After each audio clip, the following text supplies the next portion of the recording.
លោកគ្រូអ្នកគ្រូអញ្ចឹងថ្ងៃនេះខ្ញុំនឹងចែកម្លែកនៅវីដេអូថ្មីមួយទៀតពាក់ព័ន្ធទៅនឹងការតាមដានមើលលទ្ធផលនៃការប្រឡងអឺឆមាស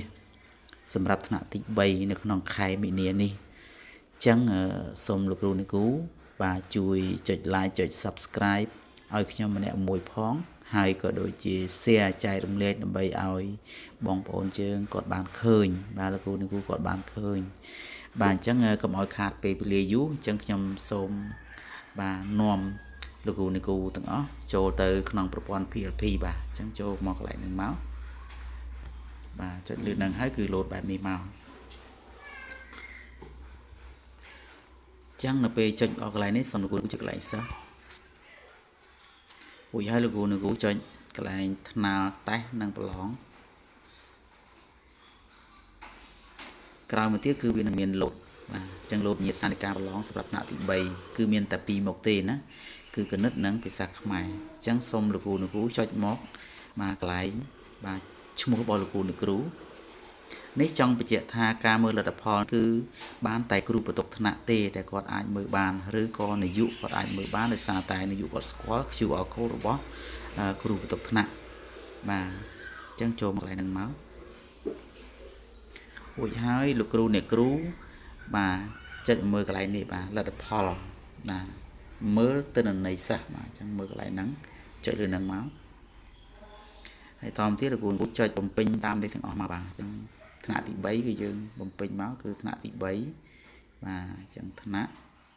ទី3នេះគឺឈ្មោះគ្រូកេតសុភីហើយមុខវិជ្ជាអញ្ចឹងមុខវិជ្ជាគឺមានមុខវិជ្ជាមេមុខវិជ្ជាទូទៅហើយKEL ហើយនឹង PTOM ណាបាទអញ្ចឹងគឺមានច្រើនអញ្ចឹងសូមលោកគ្រូចុចលើមុខវិជ្ជាមេ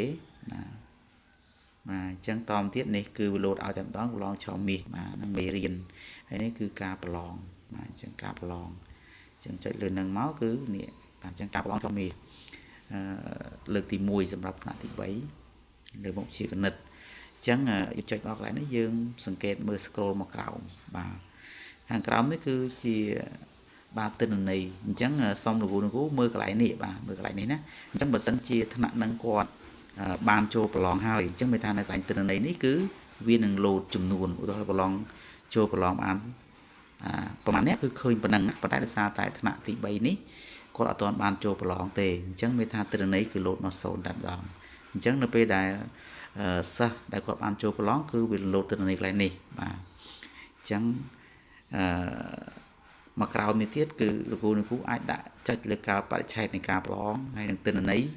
បាទទិន្នន័យសិស្សដែលបានចូលប្រឡងអញ្ចឹងបើសិនជានៅខាងលើនេះបាទនៅខាងលើនេះមានចំនួនអ្នកចូលប្រឡង